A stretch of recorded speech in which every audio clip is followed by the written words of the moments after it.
Hello, hello. Buenas tardes. Hola, Itel. Welcome to uh, welcome to our Eco Poder Pláticas. We're gonna give folks a couple of minutes, but we're so excited. How are you feeling today? How is the heat out there in Las Vegas? ¿Estás? Sí, hola Jose. I'm so happy to be here. I feel like it's just as bad as it gets in Phoenix. I think it has been getting a little less. There has been a little less heat, but I feel like it's still in the 90s, so it's pretty intense. It's been great. It's been great weather. It's not been kind of the hottest. Last week it was very hot. Last week in Arizona we broke 118. It was a very hot week, but this week has been a lot more calmer. Um, I know you grew up in the U.S. Southwest and the desert Southwest. What are some of your favorite summer activities? What do you like to do? Oh my gosh, there's so much to do. I'm actually glad that you asked because I'm going to go on a scorpion night hike soon where we're going to look for scorpions in the dark. This is something that the Red Rock Conservation Area here in Vegas puts on every year. Because a lot of the activities during the summer, right, they either have to happen at night or in the early morning if you're trying to be outside. So I love kind of becoming a night owl at night and going to go do like cool activities like that. So I'm excited about that. No, that is so exciting. I haven't seen scorpions out here, which is yeah. You feel like you'd see those all the time, but no, that is exciting. And yeah, you gotta plan your events in la tarde. Um, yeah, that's the heat is intense. Yeah, we're gonna give folks again a couple of minutes. We're getting everything all set up. Um, I do want to share. I'm excited because I have a friend that's visiting me from out of town, and I love to show them around. I mean, I feel like people don't understand just how beautiful it is out here in the desert. I think we're planning to go to Lake Havasu and just spend the day out there in the water on a boat. So very excited, looking forward to that. But whenever my friends come out here, they're always talking about the heat. It's just a little bit. It's a little bit different from the heat that we're used to in Florida. Yeah. It is just crazy hot out here. It is. It's more of like a drier heat, so it's a little bit harsher. But I totally agree with you. The desert is beautiful. I think it has a harsh beauty to it, and so every time that I'm like driving around the Las Vegas Valley and I get to see the mountains and the cacti, I feel so lucky because there is so much life here. I know that people don't think there's a lot of life in the desert, but there is. True, true, true. And the late evening drives are. I feel like that's just kind of my favorite part of being out here. To be honest, the sunsets are nice. It's just stunning. It's just stunning. Um, but so excited for that. I think all the carne asadas are coming out. People are just having a enjoying the last days of summer before school starts, and we're refreshing and back to starting anew. So it's an exciting time. Um, yeah, so let's go ahead and get started. For everyone that's joining on, we're having an exciting conversation today. If you don't already know, Itzel is a regional director with both Solar. They focus a lot with solar energy. If you have any questions on solar energy, um, or just solar power in general, or if you're a fan of clean energy, please leave some comments or share a question, and we'll give some time to get to those. For anything that's top of mind or anything that you're really excited about, I know that there's the conversation for solar energy has been one that's been around for a while. The technology is getting better, and there's a lot of opportunity, especially through key government programs like Solar for All, which are making it easier to take advantage of the power of the sun. So if you have any questions, please do share. We're going to take some time to get to those as well. Want to engage with you guys as much as we can. But yeah, with all that being said, we're very excited. We have an exciting plática hoy. Tenemos a Itzel Rios. She's, again, the regional director with Volt Solar. She leads on clean energy policy and advocacy, has been doing this work for the last 5 years, leading on clean energy and environmental justice. She's another powerful Latina voice. We're very excited for all the great things that she has done is going to continue doing, and one of the leading voices for solar energy. Itzel, welcome to the Eco Poder Plática. I do want to give you the space to introduce yourself, but on top of your introduction, can you share what does environmental justice mean for you? I know you've been doing this for a while. What motivates you? Oh my gosh, Jose, thank you so much for the warm welcome. It really means a lot for me to be able to be here.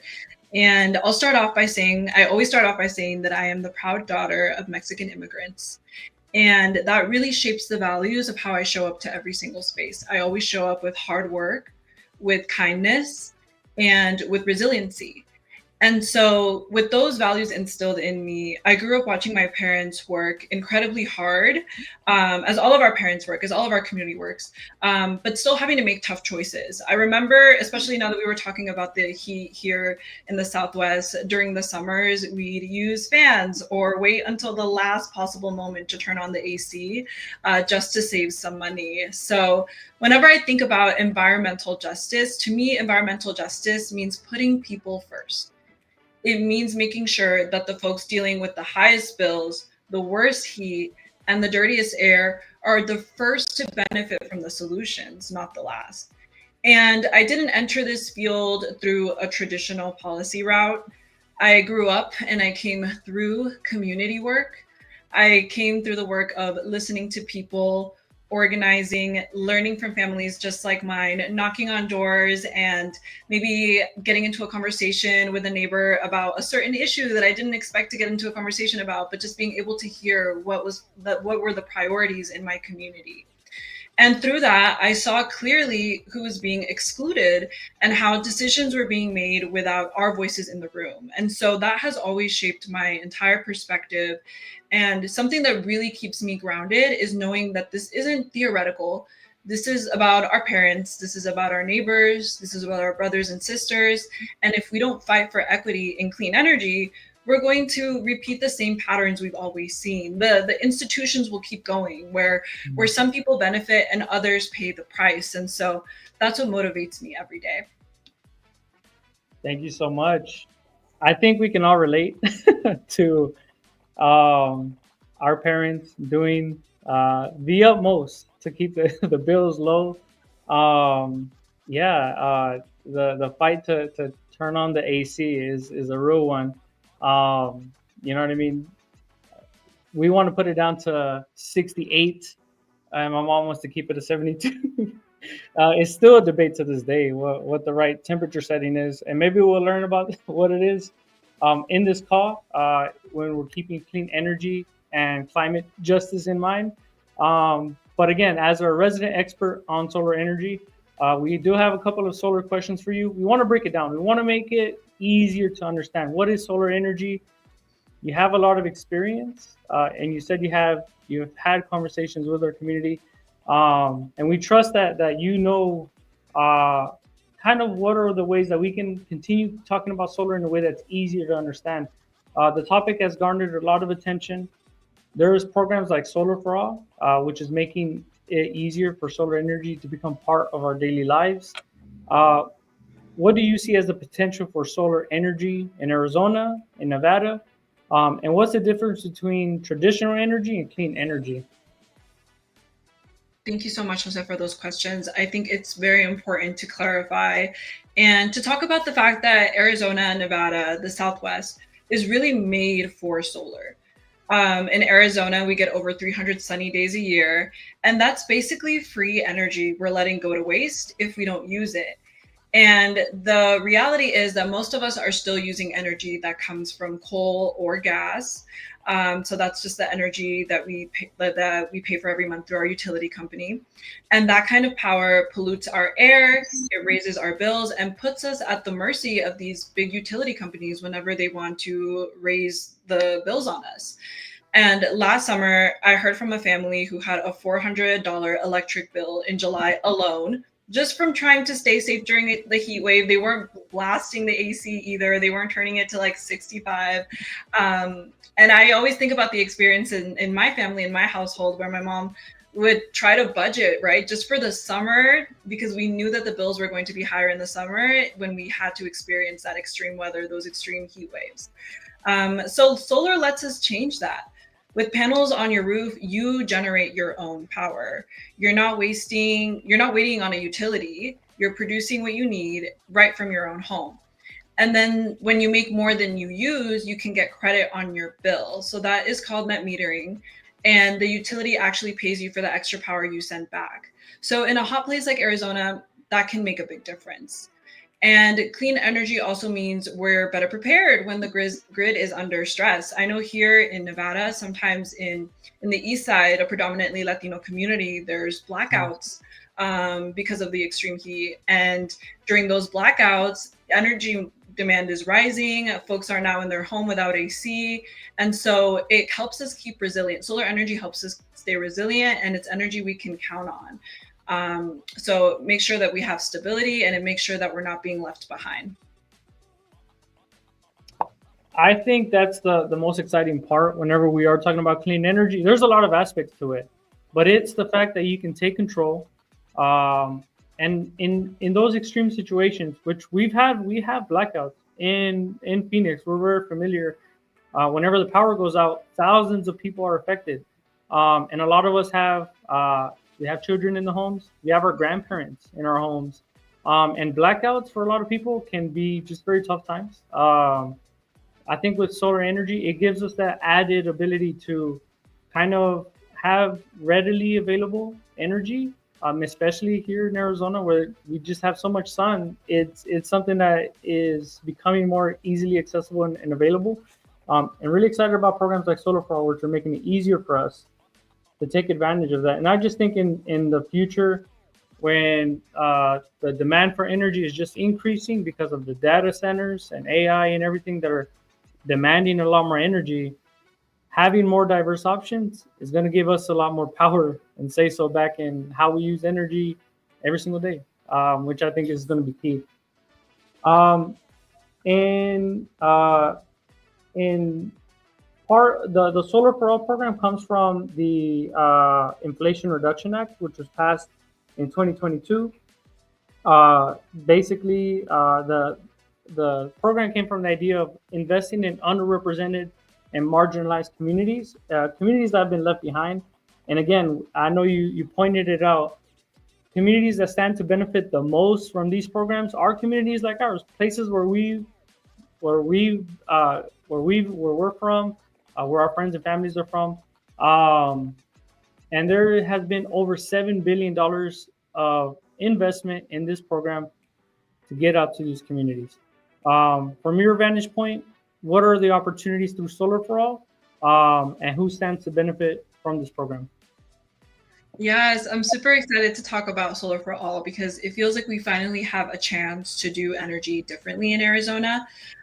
So for some context, the Governor's Office of Resiliency in Arizona was awarded $156 million in federal funding to build out this program called Solar for All Arizonans. And like you mentioned, this is meant to reach the people who've been left out again and again. So we're not just talking about homeowners, we're talking about low income homeowners, we're talking about mobile home residents, tribal communities, renters. And I will say this program is not live yet. It launches in 2026, but it's being designed right now with community needs at the center. And I want to get a little bit more into what you can see or what you can expect from this program. It is broken down into some parts where if folks want rooftop solar, if they want low interest loans or grants for homeowners, that'll be something that is talked about and embedded into this program. Neighborhood solar as well, shared systems, so renters or apartment residents can benefit too. I know a lot of folks think, well, I'm not a homeowner, like how can I see myself in this solar energy future? Well, this is how.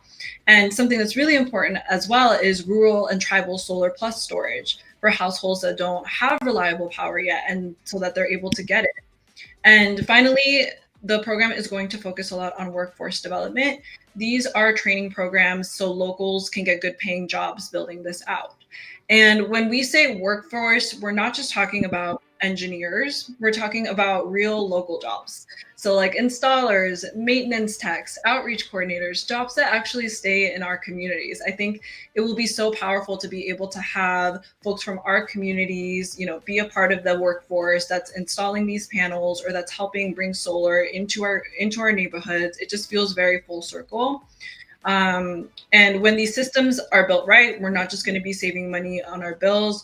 We're going to be building, like we mentioned, we keep mentioning long-term stability for our neighborhoods, which is so important. Clean air, lower bills, fewer blackouts. So that's what this moment is all about. And I'm really excited that this program is being developed right now and that it's to launch next year. That is very exciting. I think there's a lot of opportunity, like you're saying, through the program. And I think if you're a small business owner, contractor, that does work in the solar energy field, it's a growing industry. And I think it's only going to continue seeing more investment. It's the way of the future. So I think you need to make sure you're plugging in and not missing out on those opportunities that are coming. And it's seeing a lot of investment and a lot of support right now. It's always better to get in on it early. Yes. Make sure you're taking advantage and you're well set for the future. Yeah, if you are someone that is a big fan of solar, or if you know folks that are contractors or small business owners who have done work in solar panels or in the solar industry field, make sure you're following with Volt Solar and staying up to date. So you are ready to know when these programs are launching and how you can take advantage of the rebates, of the investments, and the tax credits that are all available through the IRA and through the Solar for All program. A lot of opportunity available there. So got to make sure you're staying on top of it, folks. Um, I know that they're sharing below the Vote Solar link. So that's one way you can keep in touch. And I think I want to delve a little bit deeper into it because I have this conversation all the time at the doors or with my family. What is clean energy like? What does it look like? And how do I know that it's something that is right for me? I think I get a lot of those types of questions, and I get it from my tios, my primos, who are just not sure, and I think we're just not having the conversation enough. I think spaces like this break it down and make it a lot more accessible for us. So, again, we're very excited to have you here. I think what we've heard is Latinos in specific, are unsure about the benefits of solar. There's still a lot of unknowns about the benefits of it, and I think we want to know, how can we determine for ourselves whether or not solar is right for us. Can you share with us some of the misconceptions that you know about solar energy and clarify those? Um, and kind of, if our people are afraid of being scammed, what should we look out for? What should we know? Yeah, absolutely. I think you touched on something super important, which is that one of the biggest myths of solar is that it's not for our communities, right? It's that it's only for maybe wealthy people with big houses who own their home, or another, that it's all just a scam, that it's too complicating, or that it's too complicated, or that you'll end up paying more. And the truth is, a lot of those fears come from the way that solar is introduced and presented to our communities. Usually it's done by bad actors sometimes, door knockers, companies with shady contracts. And so our community has definitely had to be distrustful of that. But I really want to emphasize how important Solar for All is going to be, because it is a public program. So this program, again, it's being run by the Governor's Office of Resiliency, so it's not a private company. It has built-in protections, so no one should be knocking on your door asking you to sign up for Solar for All, a government program, today, because it hasn't launched yet. And if someone says otherwise, be cautious, ask questions, don't give out your personal info. This program is going to be ready in 2026. And there will be real guidance in plain language, in Spanish, and through groups that you already trust coming out about this benefit. And so I really want to emphasize that this is going to be for the public good. This is going to be a benefit that is directly going to target our communities. And so we really can see ourselves in solar in this way. It's just that sometimes, because of bad actors, we've been bruised, we've been burned. But this is an opportunity to fix that and to really see ourselves in the clean energy future, which I'm super excited about. The clean energy is the future. And I think we're talking about it a lot more now. There are a lot more articles kind of sharing that, identifying that, explaining where the rising cost in energy is coming from. And I think that's something that a lot of people are feeling right now. The electric bills are going up to 300, 400. I've seen all the way up to 8, 900 as well. People have shared. And I think with increasing temperatures, with the summers getting hotter and longer, with the heat arriving earlier, just in 2025 alone, I think we broke 100 in March. March 25th, I think, is the earliest that we've ever broken 100. And I know you're sharing that wonderful story of trying to hold off on turning on the AC and keeping the fans. I think that's just the reality for a lot of folks. I know for me personally, we grew up in a trailer home, and just those kinds of decisions are decisions that we actually consider and make every single day. I know it shows up differently. I'll go to turn on the AC, and my dad will be like, "Junior, it's not that hot. Like, go outside, cool off in the shade, go take a shower or something." But these are real things. Like, our hand didn't know it, and maybe it shows up differently. Maybe we don't talk about it in these terms of clean energy, solar energy, IRA programs. But these are things that we know and that we feel and that we experience every single day. And I think the exciting opportunity here is that we're trying to make it easy and accessible to take advantage of these programs so that we can transform our lives and just kind of making sure that we're keeping up with our values of that of working hard, that of being kind to ourselves, to the planet. And I think there's a lot of opportunity for doing that. I have another question, and then I'll see if there's any questions in the chat as well. We're seeing, as we mentioned, increasing demand in energy because of increasing temperatures and of things like data centers, which use up so much energy, require so much energy. That's driving up the cost of energies, and consumers are footing the bill, right? In your opinion, what is the role of clean energy? What would it play? What's the role that clean energy is going to play in the next decade, especially for low-income communities? What are some of the success stories that you've heard about for solar energy?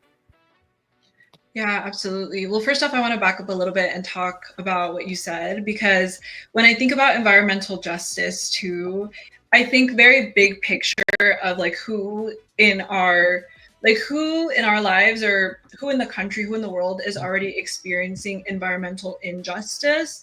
And more often than not, it is our communities of color. It's exactly what you were talking about, having to make those hard decisions of like, when are we going to turn on the AC? Or, how am I going to be able to afford my energy bill? Or am I going to be able to afford my medication? So these are real injustices that are happening every single day.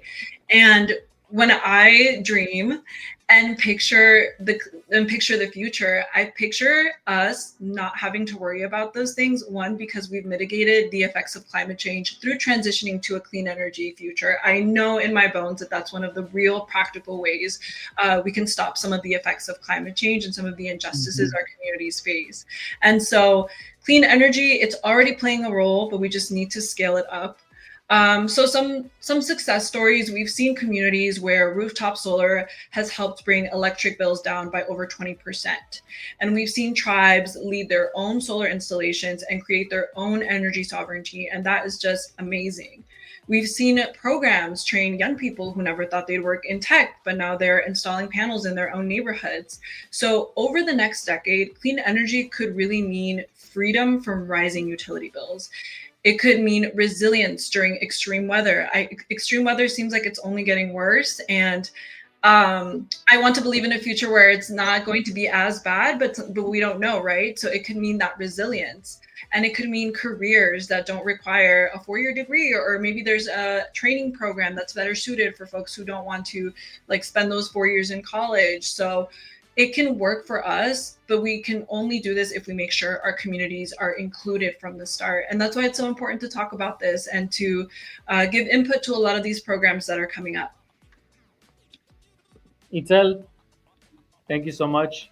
I feel like we've learned a lot, and I feel like we're covering the topics that we understand it and we feel it. But it's just having the conversations. And understanding how we're going to help our community take these steps to move forward. I think to your dream and to the vision that we have for the future, it takes bold ideas and it takes bold action to make these things happen. But you know, these are things that have happened and that are going to happen. And I think clean energy is something that is here to stay. And I think that's the big takeaway. If you're listening and you're unsure about clean energy, um, with solar energy being one of those options, understand that solar energy gives us energy independence and energy resiliency.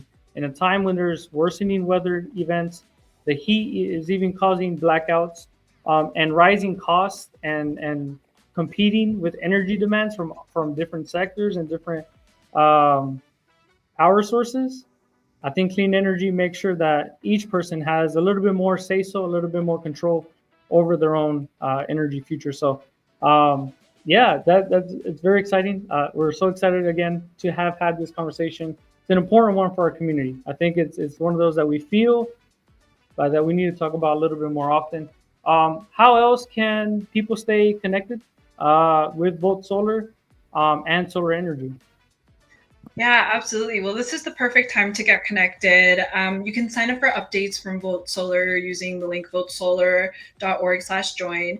And the Governor's Office of Resiliency also has a Solar for All Arizonans webpage, where you can sign up to get alerts as soon as enrollment opens or public meetings begin or any news really from the Solar for All Arizonans program. Also, follow us on social media. Talk to your neighbors, invite us to community events, school nights, church groups. We will show up. And what's most important is that you are continuing the conversation beyond this space. This is the moment to get informed. So when the doors open in 2026, our community is first in line. There we go. And there you have it. That's where we are, and that's how you can stay plugged in. Itzel, it was a pleasure having you. Thank you so much again. I do want to just let folks know there's a lot going on in the environmental justice space. Coming up in a couple of weeks on August 8th, August 7th, is the opportunity to leave public comment with the Environmental Protection Agency. They're looking to cut back on the pollution standards that were set in place, that were clean, making sure that we had clean air and clean water. They're looking to cut back on carbon emissions as well as particle pollution emissions. These are standards that were put in place to make sure that we had clean air, and that we were lessening the impacts that air pollution was having on our communities. As we know, Latinos are some of the folks that are most impacted by things like asthma, respiratory illness, and it ends up in our gente being hospitalized or at least suffering from asthmatic attacks and respiratory impacts. The opportunity to share public comment and to speak up is August 7th. Make sure you're staying connected with Poder Latinx, so you can stay up to date on these kinds of important events. And if you want to get involved and want to make sure that your voice is heard, you can follow us and you can connect with us. We're uplifting and telling these stories and letting people know what are the things that are important for us and sharing our experiences, because that's always where our power is at. We also have coming up, we're just sharing throughout this live. And if you notice in most of our lives, we're talking about the Inflation Reduction Act. A lot of key programs have really brought major investment and benefits to our gente. The anniversary for the IRA is coming up. It's August 16th. Stay tuned. We're going to have events all across the country. If you guys already know, Poder Latinx, we're in 7 different states. And we're going to have different IRA activities, anniversary events. So make sure you're following along. I think some events are already up and coming up, especially in the areas of Georgia, Florida, Texas, and Arizona is coming up as well. So stay tuned. So you're plugging in. And again, we're going to continue uplifting and talking about this. We're not going to let it go by the wayside so that we're not forgotten and not left behind. We're past being silent. We're speaking up and we're getting the things that are deserved and earned for us. Yeah, other than that, there's a lot coming up in the next couple of weeks. Make sure you guys are staying tuned in. And yeah, thank you guys for joining on for another episode. The next one will be August, in middle of August. It'll be every month. So make sure you're staying tuned in. We have a lot of great conversations coming up, and we're keeping you guys engaged as well. Other than that, thank you guys. I don't see any questions in the comments, but Itzel, is there any parting words you want to give us? Any final tips for surviving the desert Southwest? You want to give them? I don't have any final tips, but thank you, Jose, for this conversation and for this time. I think you said it really well, where you said that sharing our experiences is our power, right? And so I think that now more than ever, the Latino community is stepping up. We're making our voice heard. We're making sure that we are first in line for the programs we deserve, and that is our power. And so I'm so excited to be in community with you all. And yes, please follow us on our socials. And if you have a solar question that does pop up, feel free to reach out to me and I will make sure that gets answered. And that concludes our episode. Thank you, everyone. We're going to see you guys in the next one in August. So you guys stay cool. Bye, everyone.